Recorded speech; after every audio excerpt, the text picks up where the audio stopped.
Hello dear friends, आपका स्वागत है हमारे channel study with target achieve में। आज हम लोग का जो सब्जेक्ट चल रहा है शैक्षिक प्रबंधन एवं प्रशासन, उसमें एक और संस्था को हम लोग पढ़ेंगे जिसका नाम है ग्राम शिक्षा समिति। तो आज हम लोग ग्राम शिक्षा समिति के बारे में डिस्कस करेंगे। आप सभी लोगों ने देख ही लिया होगा कि जो डीएलएड आपका फर्स्ट सेमेस्टर और थर्ड सेमेस्टर का रिजल्ट आया है वो कितना ख़राब रिजल्ट आया है। पहले की अपेक्षा बहुत ख़राब रिजल्ट आया है। बैच 2022 का तो रिजल्ट बहुत ही ख़राब आया है। तो इसलिए अब आपको ये तो मानना पड़ेगा कि आपकी जो डीएलएड है या बीटीसी है वो आपका बीएड से टफ है। इसमें मार्क्स आते नहीं हैं, इसमें आपको प्रॉपर तरीके से पढ़ना पड़ेगा, नोट्स बनाने पड़ेंगे, आपको पढ़ना पड़ेगा, तभी आप अच्छे नंबर प्राप्त कर सकते हैं। बिना पढ़े तो होगा नहीं। देखा ही है आपने फोर्थ सेमेस्टर में क्या बैक लगी है। फोर्थ बैच 22 के बच्चे जो हैं उनके कितने सब्जेक्ट में बैक लगी है और लगभग 60% से ज़्यादा बच्चे फेल हुए हैं। थर्ड सेमेस्टर में भी लगभग ऐसा ही रिजल्ट रहा है, लेकिन बेस्ट रिजल्ट रहा है फर्स्ट सेमेस्टर से। तो अब आपको ये लास्ट सेमेस्टर है फोर्थ सेमेस्टर, तो बहुत इम्पॉर्टेंट रोल प्ले करता है। अगर इसमें आपका बैक आती है इसमें तो आप आगे की परीक्षा से बाधित हो सकते हैं। आपको भर्ती में, आगामी भर्ती में मौका हो सके ना मिले। तो अब आप लोग को मेहनत करनी है, तो अब आप लोग को पढ़ना है। तो आप अगर नोट्स नहीं बना रहे तो आप हमारे चैनल से जुड़ जाइए। आपको यहाँ पे नोट्स सब चीज़ प्रोवाइड करा दिए जाएंगे। वीडियो के नीचे लिंक दिया गया है टेलीग्राम का, आप उससे जुड़ जाइए, आपको सभी नोट्स मिल जाएंगे। और आप वीडियो देखिए और शेयर कर दीजिए अपने दोस्तों में, ताकि उनको भी इसका लाभ हो सके। चलिए हम लोग अपने टॉपिक पे आते हैं और हम लोग अपना टॉपिक स्टार्ट करते हैं। ग्राम शिक्षा समिति क्या होती है? तो ग्राम शिक्षा समिति, तो देखिए ग्राम शिक्षा समिति हमारा तो आगे ग्राम मीन गाँव, शिक्षा मीन शिक्षा और समिति मीन एक टीम बनाई गई। गाँव में जो शिक्षा जिस तरीके से होती है उसकी समिति में कौन कौन लोग होते हैं, उसका वर्क क्या क्या होता है, उसकी शिक्षा कैसी होती है, उसके ग्राम शिक्षा समिति के क्या कार्य होते हैं, वो हमको देखना है। चलिए तो हम लोग स्टार्ट करते हैं ग्राम शिक्षा समिति। तो जो भी गांव में हमारे प्राइमरी विद्यालय होते हैं वहाँ की शिक्षा किस किस तरीके से कार्य करती है ग्राम शिक्षा समिति वहाँ पर। चलिए तो स्टार्ट करते हैं। उत्तर प्रदेश बेसिक शिक्षा अधिनियम, जो हमारा उत्तर प्रदेश का बेसिक शिक्षा अधिनियम है वो 1972 में आया था। उसकी धारा जो 12 है उसके अंतर्गत बताया गया है उन सभी गांवों में ग्राम शिक्षा समिति की स्थापना की गई है। किन सभी गांवों में? मतलब कि हमारा जो उत्तर प्रदेश बेसिक शिक्षा अधिनियम 1972 की धारा 12 के अंतर्गत ये बताया गया कि उन सभी गांवों में ग्राम शिक्षा समिति की स्थापना की गई है जिसमें पंचायत राज अधिनियम 1947 के अंतर्गत ग्राम सभा या ग्राम पंचायत की स्थापना की गई थी। उन सभी गांव में ग्राम शिक्षा समिति की स्थापना की गई थी, जिसमें जब हमारा पंचायत राज अधिनियम 1947 के अकॉर्डिंग ग्राम सभा या ग्राम पंचायत की स्थापना जिस भी गांव में की गई थी वहां पर ग्राम शिक्षा समिति की स्थापना की गई है। चलिए हम लोग देखते हैं कि ग्राम शिक्षा समिति में कुल 5 सदस्य होते हैं। ग्राम शिक्षा समिति में टोटल 5 सदस्य होते हैं। बस आपको एक बार वीडियो देख लेनी है, बस आपके दिमाग में खुद ऑटोमेटिक बस जाएगा।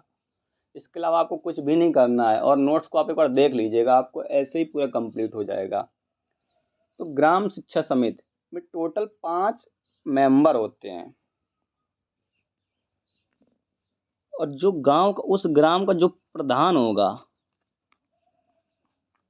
उस गांव का जो प्रधान होता है वो ग्राम शिक्षा समिति का अध्यक्ष होता है। पहला सदस्य तो हमारे प्रधान हो गए, जो कि उस ग्राम शिक्षा समिति के अध्यक्ष होते हैं। दूसरा नंबर, विद्यालय के प्रधानाध्यापक, जो भी वहाँ पर विद्यालय उस ग्राम में है, उस विद्यालय के प्रधानाध्यापक, ठीक है, प्रधानाध्यापक। और प्रधानाध्यापक ग्राम शिक्षा समिति के होते हैं सचिव, जिन्हें हम लोग बोलते हैं सचिव होते हैं। अगर उस विद्यालय में प्रधान अध्यापक नहीं है तो जिसको उस विद्यालय का इंचार्ज मिला है उसी को वहाँ का सचिव बनाया जाता है। तो 2 मेंबर तो हमारे ये हो गए। पहले मेंबर हो गए गांव के प्रधान, जो कि अध्यक्ष होंगे ग्राम शिक्षा समिति के, और दूसरे उस विद्यालय के प्रधानाध्यापक, जो प्रधान अध्यापक मतलब उस स्कूल के प्रधान अध्यापक हेड मास्टर होंगे, वो उस समिति के ग्राम शिक्षा समिति के सचिव होंगे। 2 मेंबर ये हो गए, ठीक है। तो ग्राम पंचायत का प्रधान जो अध्यक्ष होते हैं, ठीक है। दूसरा, विद्यालय का प्रधान अध्यापक या वह अध्यापक जो प्रधान अध्यापक के कार्य देखता हो, वही होगा हमारा सचिव। 2 कैंडिडेट तो ये हो गए, और 3 अभिभावक होते हैं। 3 जो बच्चे विद्यालय में पढ़ते हैं, अब ग्राम शिक्षा समिति है तो बच्चों से रिलेटेड ही होगी, तो जो विद्यालय में बच्चे पढ़ते हैं उनके 3 गार्जियन होंगे, 3 अभिभावक, जिसमें से एक महिला अवश्य होगी, जिसमें एक महिला होगी। अधिकतम 2 भी हो सकती हैं, लेकिन एक महिला अवश्य होंगी अभिभावक के रूप में। तो 5 सदस्य आपने देख लिए ग्राम शिक्षा समिति के। पहला ग्राम प्रधान, जो कि अध्यक्ष होते हैं ग्राम शिक्षा समिति के। दूसरा प्रधानाध्यापक, सचिव होते हैं, और 3 अभिभावक। 3 अभिभावक में एक महिला का होना जरूरी है,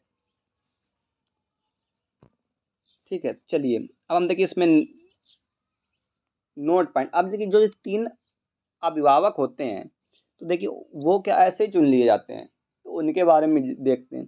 तो तीनों अभिभावक के नाम सहायक बेसिक शिक्षा अधिकारी, ABSA,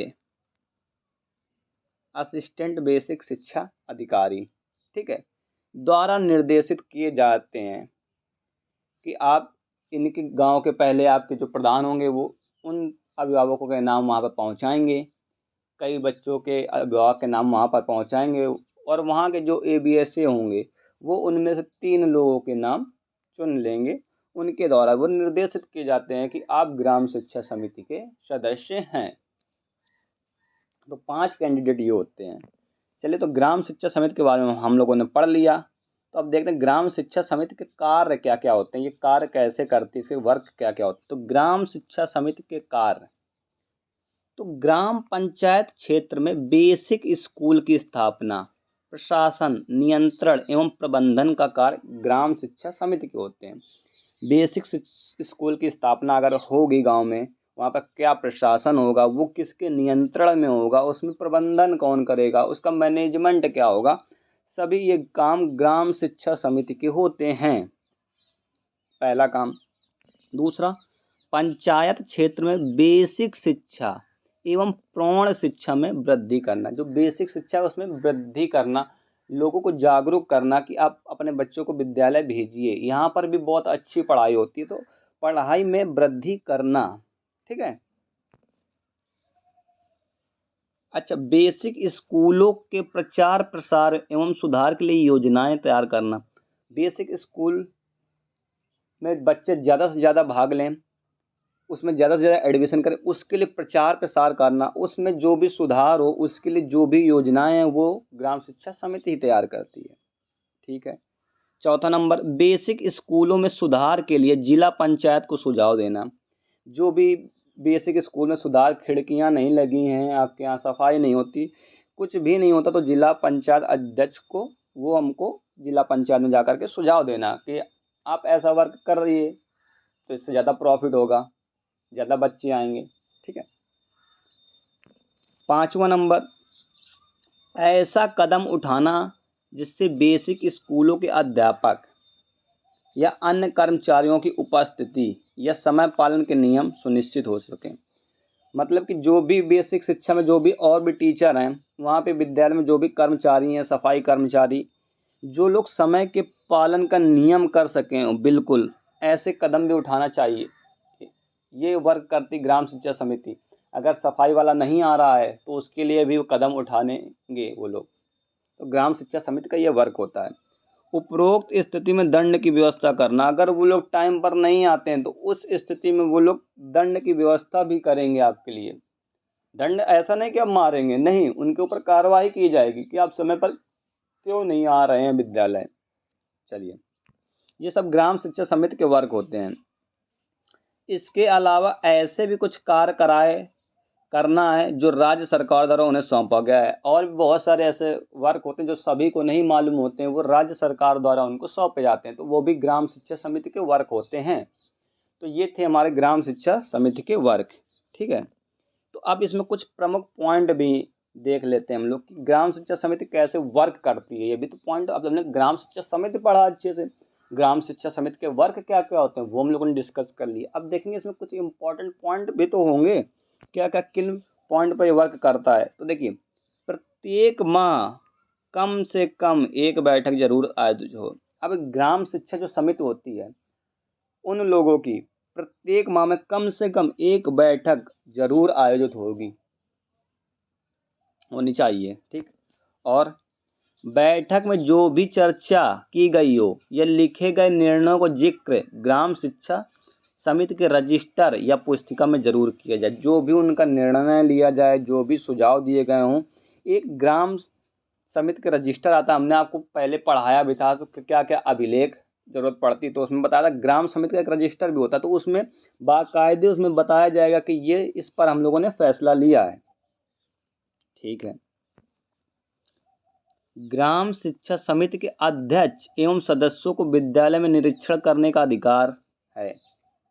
तो ग्राम शिक्षा समिति के जो अध्यक्ष, जो प्रधान है, जो उसके मेंबर हैं, कभी भी जो अभिभावक सदस्य बनाए गए हैं, वो कभी भी विद्यालय का निरीक्षण कर सकते हैं। उनको ये अधिकार है, क्योंकि वो भी तो सदस्य हैं ग्राम शिक्षा समिति की। वो भी देखेंगे कि आप वर्क सही से कर रहे हैं कि नहीं, तो वो कभी भी आपके विद्यालय में निरीक्षण कर सकते हैं, उनको ये अधिकार है। जब भी कोई जिला स्तरीय शिक्षा अधिकारी विद्यालय निरीक्षण पर जाए तो उसे ग्राम शिक्षा समिति से जरूर समय साधना होनी चाहिए। संपर्क साधना मतलब कि संपर्क। जब भी कोई आपका बड़ा अधिकारी, जिला स्तर का कोई भी बड़ा अधिकारी विद्यालय पर निरीक्षण करने जाए तो वह ग्राम शिक्षा समिति से जरूर संपर्क करे। ठीक है, तो ये थी हमारी ग्राम शिक्षा समिति, जिसके बारे में हम लोगों ने डिस्कस कर लिया है। तो उम्मीद करते हैं कि ये वीडियो आपको पसंद आई होगी, और ये वीडियो पसंद आई होगी तो वीडियो को लाइक कीजिए, शेयर कीजिए और हमारे चैनल को सब्सक्राइब कर लीजिए, ताकि आपको डीएलएड से जुड़ी सारी अपडेट समय समय पर मिलती रहें और आपको डीएलएड के ऑल सेमेस्टर के नोट्स, वीडियो सभी चीज़ अवेलेबल करा दी जाएंगी आपकी डिमांड पर। Thank you.